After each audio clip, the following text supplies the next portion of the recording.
ಇದನ್ನೆಲ್ಲ ಸಾಕ್ಷ್ಯ ಅಂತ ತೋರಿಸ್ತಿದ್ದಾರೆ. ಇದೆಲ್ಲ ಸಾಕ್ಷ್ಯ ಆಗ್ಲಿಕ್ಕೆ ಸಾಧ್ಯನಾ? ಇನ್ನು ಸೆಕ್ಯೂರಿಟಿ ಗಾರ್ಡ್ ಈ ಕೊಲೆ ಪ್ರಕರಣದ ಸಾಕ್ಷ್ಯ, ಆತನ ಹೇಳಿಕೆ ಬಗ್ಗೆ ಕೂಡ ಇದೀಗ ಪ್ರಸ್ತಾಪ ಆಗ್ತಾ ಇದೆ.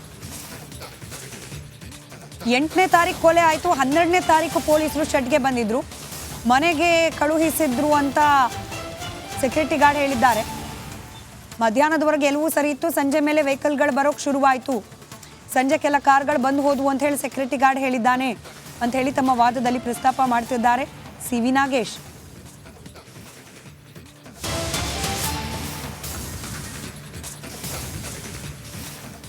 ಪೊಲೀಸರು ಜೂನ್ ತಿಂಗಳ 12ನೇ ತಾರೀಕು ಶೆಡ್ಗೆ ಬಂದಿದ್ರು, 8ನೇ ತಾರೀಕು ಕೊಲೆ ಆಗುತ್ತೆ. ಆದರೆ ಶೆಡ್ಡಿಗೆ ತಪಾಸಣೆಗಂತ ಬಂದಿದ್ದು 12ನೇ ತಾರೀಕು. In fact CV. ನಾಗೇಶ್ ಅವರು ಲೋವರ್ ಕೋರ್ಟ್ನಲ್ಲಿ ಈ ಬೇಲ್ ಅಪ್ಲಿಕೇಶನ್ ಸಂಬಂಧ ವಾದ ಮಾಡುವಾಗಲೂ ಕೂಡ ಈ ಡಿಲೇ, ಪ್ರೊಸೀಜರಲ್ ಡಿಲೇ ಬಗ್ಗೆ ಪ್ರಸ್ತಾಪ ಮಾಡಿದ್ರು. ಪೊಲೀಸರು ಬೇಕು ಅಂತಲೇ ಸಾಕ್ಷ್ಯಗಳೆಲ್ಲವೂ ಕೂಡ ಇರುವಂತಹ ಜಾಗದ ಮೇಲೆ ಹೋಗಿ ರೇಡ್ ಮಾಡುವ ಸಂದರ್ಭದಲ್ಲಿ ಸಾಕಷ್ಟು ಡಿಲೇ ಆಗಿದೆ ಅನ್ನೋ ವಾದವನ್ನು ಮಂಡಿಸಿದ್ರು. ಅದನ್ನೇ ಮುಂದುವರಿಸ್ಕೊಂಡು ಹೋಗ್ತಿದ್ದಾರೆ ಹೈಕೋರ್ಟ್ನಲ್ಲೂ ಕೂಡ. ಜೂನ್ 8ಕ್ಕೆ ಕೊಲೆ ಆಗುತ್ತೆ, 10ನೇ ತಾರೀಕು ಒಂದಷ್ಟು ಜನ ಸರೆಂಡರ್ ಆಗ್ತಾರೆ, 12ನೇ ತಾರೀಕು ಶೆಡ್ಡಿಗೆ ಹೋಗ್ತಾರೆ ಪೊಲೀಸರು. ಎಲ್ಲ ವಿಚಾರಗಳನ್ನು ಸಾಕ್ಷ್ಯದ ಭಾಗವಾಗಿ ಪಟ್ಟಣಗೆರೆಯ ಶೆಡ್ನ ಸೆಕ್ಯೂರಿಟಿ ಗಾರ್ಡ್ ಪೊಲೀಸರ ಮುಂದೆ ಹೇಳಿಕೆಯನ್ನು ನೀಡಿದ್ದಾನೆ. ಇದೀಗ ಹೇಳಿಕೆಯ ಆಧಾರದ ಮೇಲೇನೆ ಸಿ.ವಿ. ನಾಗೇಶ್ ಅವರು ವಾದ ಮಂಡನೆಯನ್ನು ಮಾಡ್ತಾ ಇದ್ದಾರೆ. ಜೂನ್ 12ನೇ ತಾರೀಕು ಆರೋಪಿಗಳನ್ನು ಕರೆದುಕೊಂಡು ಪೊಲೀಸರು ಪಟ್ಟಣಗೆರೆ ಶೆಡ್ಡಿಗೆ ಹೋಗಿದ್ದಾರೆ. ಅಲ್ಲಿವರೆಗೂ ಸ್ಥಳಕ್ಕೆ ಹೋಗೇ ಇರಲಿಲ್ವಾ? ಯಾಕೆ ಹೋಗಿರಲಿಲ್ಲ? ಈ ಡಿಲೇ ಯಾಕಾಯಿತು? ಇದು ಸದ್ಯಕ್ಕೆ ಸಿ.ವಿ. ನಾಗೇಶ್ ಅವರ ಪ್ರಶ್ನೆ.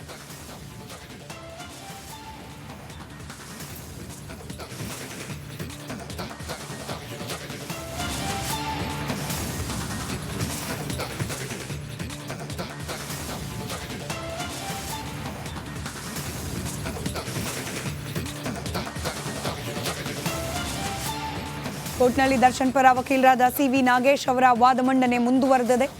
ಮೆಡಿಕಲ್ ಬೇಲ್ 6 ವಾರಗಳ ಮೆಡಿಕಲ್ ಬೇಲ್ ಮೇಲೆ ಆಚೆ ಇದ್ದಾರೆ ದರ್ಶನ್ ಅವರು.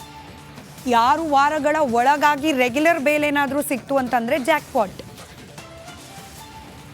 ಆ ಪ್ರಯತ್ನದಲ್ಲಿದ್ದಾರೆ ಸದ್ಯಕ್ಕೆ ಸಿ.ವಿ. ನಾಗೇಶ್ ಅವರು. ಈ ತನಿಖೆಯ ಸಂದರ್ಭದಲ್ಲಿ ಆಗಿರುವಂತಹ ಒಂದಷ್ಟು ಲೋಪದೋಷಗಳು ಅಂತ ಹೇಳಿ ಕೆಲ ಅಂಶಗಳನ್ನು ಪ್ರಸ್ತಾಪ ಮಾಡ್ತಾ ಹೋಗ್ತಿದ್ದಾರೆ ಸಿ.ವಿ. ನಾಗೇಶ್ ಅವರು. ಸಿ.ವಿ. ನಾಗೇಶ್ ಅವರ ಪ್ರಕಾರ ಪ್ರಕರಣದಲ್ಲಿ ತನಿಖಾಧಿಕಾರಿಗಳನ್ನೇ ಒಂದಷ್ಟು ಸಾಕ್ಷ್ಯಗಳನ್ನು ಸೃಷ್ಟಿ ಮಾಡಿದ್ದಾರೆ. ಅಕೋಲು, ನೈಲಾನ್ ಹಗ್ಗ ಇದೆಲ್ಲವನ್ನ ಕೂಡ ಪೊಲೀಸರು ಸಾಕ್ಷ್ಯ ಅಂತ ತೋರಿಸ್ತಿದ್ದಾರೆ ಅಂತ ಹೇಳಿ ವ್ಯಂಗ್ಯವಾಡಿದ್ದಾರೆ ಸಿ.ವಿ. ನಾಗೇಶ್.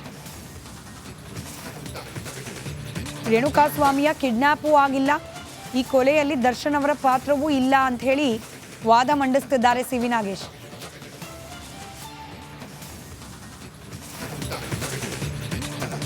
ಜೂನ್ 8ರಂದು ಕೊಲೆ ನಡೆದಿದ್ರು ಕೂಡ ಜೂನ್ 12ರವರೆಗೂ ಪೊಲೀಸರು ಆ ಶೆಡ್ಡಿಗೆ ಯಾಕೆ ಹೋಗಿರಲಿಲ್ಲ ಅನ್ನೋದು ಸದ್ಯಕ್ಕೆ ಸಿ.ವಿ. ನಾಗೇಶ್ ಅವರು ಕೇಳ್ತಾ ಇರುವ ಪ್ರಶ್ನೆ. ಯಾವ ರೀತಿ ವಾದ ಮಂಡನೆ ಆಗ್ತಾ ಇದೆ ಕ್ವಿಕ್ ಆಗಿ ಗಮನಿಸ್ತಾ ಇದ್ರಿ. ರೇಣುಕಾಸ್ವಾಮಿ ಕಿಡ್ನಾಪ್ಗೆ ಯಾವುದೇ ರೀತಿಯ ಸಾಕ್ಷಿಗಳಿಲ್ಲ, ರೇಣುಕಾಸ್ವಾಮಿಯ ಕಿಡ್ನಾಪ್ ಮಾಡಿದ್ದೇನೆ ಕೊಲೆ ಉದ್ದೇಶಕ್ಕೆ ಅಂತ ಹೇಳಿ ಏನು ಪೊಲೀಸರು ಹೇಳ್ತಿದ್ದಾರೆ. ರೇಣುಕಾ ತಂದೆ ಜೂನ್ 11ರಂದು ಮೃತದೇಹವನ್ನು ಗುರುತು ಹಿಡಿದಿದ್ದಾರೆ. ಅಲ್ಲಿ ರೇಣುಕಾ ಅವರ ತಂದೆ ಹೇಳಿಕೆ ದಾಖಲು ಮಾಡಲಾಗುತ್ತೆ.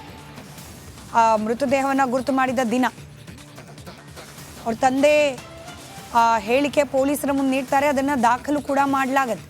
ಒತ್ತಡ ಹೇರಿ ಕರೆದುಕೊಂಡು ಬಂದಿದ್ದಕ್ಕೆ ಯಾವುದೇ ರೀತಿಯ ಸಾಕ್ಷ್ಯಗಳಿಲ್ಲ. ಚಿತ್ರದುರ್ಗದಿಂದ ಕರೆದುಕೊಂಡು ಬಂದರು, ಕಿಡ್ನಾಪ್ ಮಾಡ್ಕೊಂಡು ಬಂದರು ಅನ್ನೋದು ಕೂಡ ಯಾವುದೇ ರೀತಿಯ ಸಾಕ್ಷ್ಯಗಳಿಲ್ಲ. ಬದಲಾಗಿ ಮಾರ್ಗ ಮಧ್ಯದಲ್ಲಿ ಕರ್ಕೊಂಡು ಬರುವಾಗ ಆತನೇ ಒಂದು ಬಾರ್ನಲ್ಲಿ ಪೇ ಮಾಡಿದ್ದಾನೆ. ಜೂನ್ 10ರಂದು ಆರೋಪಿ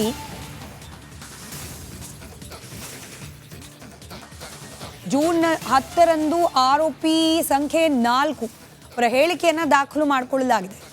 ಅವತ್ತೇ ಕೊಲೆ ವಿಚಾರ ಪೊಲೀಸರಿಗೆ ಗೊತ್ತಾಗಿದೆ. ಅವತ್ತೇ ಪೊಲೀಸರಿಗೆ ಘಟನಾ ಸ್ಥಳದ ಬಗ್ಗೆ ಕೂಡ ಗೊತ್ತಾಗಿದೆ. ಜೂನ್ 10ಕ್ಕೇನೆ ಗೊತ್ತಾಗಿದೆ ಹಿಂಗೊಂದು ಕೊಲೆ ಆಗಿದೆ, ಇಂಥ ಜಾಗದಲ್ಲಿ ಆಗಿದೆ ಅಂತ. ಆದರೂ 2 ದಿನಗಳ ಕಾಲ ವಿಳಂಬ ಆಗಿದೆ ಘಟನೆ ನಡೆದ ಸ್ಥಳಕ್ಕೆ ಹೋಗಲಿಕ್ಕೆ. ಯಾಕೆ? ಸಿ ವಿ ನಾಗೇಶ್ ಅವರ ಪ್ರಶ್ನೆ ಇದೆ. ಜೂನ್ 10ರಂದೇ ಎಲ್ಲ ಮಾಹಿತಿ ತಿಳಿದಿದ್ರೂ ಕೂಡ 2 ದಿನಗಳ ಡಿಲೇ ಶೆಡ್ನ ಮಹಜರಲ್ಲಿ ಯಾಕಾಗಿದೆ? ಈ ಡಿಲೇ ಆಗಿರೋದನ್ನು ಗಮನಿಸ್ತಾ ಇದ್ರೆ 2 ದಿನ ಇವರೇನೇ ಸಾಕ್ಷ್ಯಗಳನ್ನು ಸೃಷ್ಟಿ ಮಾಡಿ ಆ ಸಾಕ್ಷಿಗಳನ್ನು ಕೊಲೆ ನಡೆದಿರುವ ಜಾಗದಲ್ಲಿ ದರ್ಶನ್ ಅವರಿದ್ದರು ಅನ್ನೋದಕ್ಕೆ ಪೂರಕವಾಗಿ ಇರಿಸಲಾಗಿದೆ ಅನ್ನೋ ವಾದವನ್ನು ಮಂಡಿಸ್ತಿದ್ದಾರೆ ಸಿ ವಿ ನಾಗೇಶ್. ಈ ಪ್ರಕರಣದ ಆರೋಪಿ ಸಂಖ್ಯೆ 4 ಪೊಲೀಸರ ಮುಂದೆ ಹೇಳಿಕೆಯನ್ನು 2 ದಿನಗಳ ಮುಂಚೆನೇ ಕೊಟ್ಟಿರ್ತಾರೆ. ಕೊಲೆ ಆಗಿರೋದು, ಶೆಡ್ ವಿಚಾರ ಎಲ್ಲವನ್ನ ಹೇಳಿರ್ತಾರೆ. ಅದೆಲ್ಲ ಹೇಳಿದ್ರು ಕೂಡ ಯಾಕೆ 2 ದಿನಗಳ ಡಿಲೇ ಅನ್ನೋ ವಾದ ಮಂಡಿಸ್ತಿದ್ದಾರೆ. ಇನ್ನು ರೇಣುಕಾಸ್ವಾಮಿಯ ಕಿಡ್ನ್ಯಾಪ್ ಆಗಿಯೇ ಇರಲಿಲ್ಲ ಅನ್ನೋ ವಾದವನ್ನು ಮಂಡನೆ ಮಾಡೋ ಸಂದರ್ಭದಲ್ಲಿ ಸಿ ವಿ ನಾಗೇಶ್ ಅವರು ಚಿತ್ರದುರ್ಗದ ಬಾರ್ ಹಾಗೆ ಅಲ್ಲಿ ರೇಣುಕಾಸ್ವಾಮಿ ಅವರ ಫೋನ್ಪೇಯಿಂದಲೇ ದುಡ್ಡನ್ನು ಕೊಟ್ಟಿರೋದು ಇದೆಲ್ಲವನ್ನ ತಿಳಿಸಿದ್ದಾರೆ. ಬಲವಂತವಾಗಿ ರೇಣುಕಾಸ್ವಾಮಿಯನ್ನು ಕಿಡ್ನ್ಯಾಪ್ ಮಾಡಲಾಗಿದೆ ಅನ್ನೋದಕ್ಕೆ ಸಾಕ್ಷ್ಯವೇ ಇಲ್ಲ. ಸಿ ವಿ ನಾಗೇಶ್ ಅವರ ವಾದ. ಪ್ರಾಸಿಕ್ಯೂಷನ್ ಬೆಳವಣಿಗೆಗಳ ಬಗ್ಗೆ ಅನುಮಾನವನ್ನು ವ್ಯಕ್ತಪಡಿಸುತ್ತಿದ್ದಾರೆ. ರೇಣುಕಾಸ್ವಾಮಿ ಕೊಲೆ ಕೇಸ್ ಪ್ರಾಸಿಕ್ಯೂಷನ್ ಬಗ್ಗೆ ಶಂಕೆ. ಪ್ರಾಸಿಕ್ಯೂಷನ್ ಬೆಳವಣಿಗೆಗಳ ಬಗ್ಗೆ ಅನುಮಾನ ಇದೆ. ರೇಣುಕಾಸ್ವಾಮಿ ಕೊಲೆ ಕೇಸ್ನ ಪ್ರಾಸಿಕ್ಯೂಷನ್ ಬಗ್ಗೆ ಶಂಕೆಯನ್ನು ವ್ಯಕ್ತಪಡಿಸಿದ್ದಾರೆ ಸಿ ವಿ ನಾಗೇಶ್ ಅವರು. ನೆನಪಿರಲಿ, ಇದು ಕೇವಲ ಜಾಮೀನು ಅರ್ಜಿಯ ವಿಚಾರಣೆ. ಇನ್ನೂ ಕೂಡ ಪೂರ್ಣ ಪ್ರಮಾಣದಲ್ಲಿ ಈ ಕೇಸ್ನ ವಿಚಾರಣೆ ಪ್ರಾರಂಭ ಆಗಿಲ್ಲ. ಅಂದರೆ ಬೇಲ್ ವಿಚಾರಣೆ ಸಂದರ್ಭದಲ್ಲೇನೆ ಒಂದಷ್ಟು ಪ್ರಮುಖ ಹಾಗೆ ಪ್ರಬಲವಾದ ಅಂಶಗಳನ್ನು ಪ್ರಸ್ತಾಪ ಮಾಡ್ತಾ ಇದ್ದಾರೆ ಸಿ ವಿ ನಾಗೇಶ್ ಅವರು. ಅದರಲ್ಲೂ ಪ್ರಮುಖವಾಗಿ ರೇಣುಕಾಸ್ವಾಮಿ ಅವರನ್ನು ಕಿಡ್ನ್ಯಾಪ್ ಮಾಡಿಕೊಂಡು ಬೆಂಗಳೂರಿನ ಪಟ್ಟಣಗೆರೆ ಶೆಡ್ಗೆ ಕರ್ಕೊಂಡು ಬಂದು ಅಲ್ಲಿ ಕೊಲೆ ಮಾಡಲಾಗಿದೆ ಅಂತ ಹೇಳಿ ಆರೋಪ ಇರೋದು. ಆದರೆ ಬೇಸಿಕಲಿ ಕಿಡ್ನ್ಯಾಪ್ ಆಗಿದೆ ಅನ್ನೋದಕ್ಕೇನೆ ಸಾಕ್ಷ್ಯಗಳಿಲ್ಲ. ಸಾಮಾನ್ಯವಾಗಿ ಯಾವುದಾದ್ರೂ ವ್ಯಕ್ತಿಯನ್ನು ಕಿಡ್ನ್ಯಾಪ್ ಮಾಡ್ಕೊಂಡು ಬಂದರೆ ಕಿಡ್ನ್ಯಾಪರ್ಸ್ಗೆ ಆತ ಯಾಕೆ ಮದ್ಯ ಕೊಡಿಸ್ತಾನೆ, ಆತನ ಫೋನ್ಪೇಯಿಂದಲೇ ಯಾಕೆ ಹಣವನ್ನು ಕಟ್ಟಲಾಗಿದೆ ಅನ್ನೋ ಪ್ರಶ್ನೆಯನ್ನು ಸಿ ವಿ ನಾಗೇಶ್ ಅವರು ಕೋರ್ಟ್ನಲ್ಲಿ ಎತ್ತಿದ್ದಾರೆ. ಮದ್ಯ ಖರೀದಿ ಮಾಡಿದ್ದೇ ರೇಣುಕಾಸ್ವಾಮಿ, ಹಂಗಾದ್ಮೇಲೆ ಅದು ಕಿಡ್ನ್ಯಾಪು, ಬಲವಂತವಾಗಿ ಕರ್ಕೊಂಡು ಬರ್ತಿದ್ದಾರೆ ಅಂತ ಹೆಂಗಾಯಿತು ಪ್ರಶ್ನೆ ಕೇಳಿದ್ದಾರೆ. ಇದರ ಜೊತೆಗೆ SIಗೆ ಪ್ರದೋಷ್ ಕ್ರೈಮ್ ಸೀನ್ ಫೋಟೋ ಕಳಿಸಿದ್ದಾರೆ. ಪ್ರದೋಷ್ ಕೂಡ ಈ ರೇಣುಕಾಸ್ವಾಮಿ ಕೊಲೆ ಪ್ರಕರಣದ ಆರೋಪಿ. ಆ ಆರೋಪಿ ಪೊಲೀಸರಿಗೆ ಕ್ರೈಮ್ ಸೀನ್ನ ಫೋಟೋ ಯಾಕೆ ಕಳಿಸ್ತಾರೆ? ಈ ಪ್ರಕರಣದ ಒಬ್ಬ ಆರೋಪಿ ಪೊಲೀಸರಿಗೆ ಫೋಟೋ ಯಾಕೆ ಕಳಿಸಿದ್ದಾರೆ? ಪೊಲೀಸರ ಇನ್ವಾಲ್ವ್ಮೆಂಟ್ ಏನಾದರೂ ಇದೆಯಾ? ಇಲ್ಲಿ ಕವರ್ ಅಪ್ ಮಾಡೋ ಪ್ರಯತ್ನ ಏನಾದರೂ ಆಗಿದೆಯಾ ಅನ್ನೋ ಅನುಮಾನವನ್ನು ವ್ಯಕ್ತಪಡಿಸುತ್ತಿದ್ದಾರೆ ಸಿ ವಿ ನಾಗೇಶ್ ಅವರು.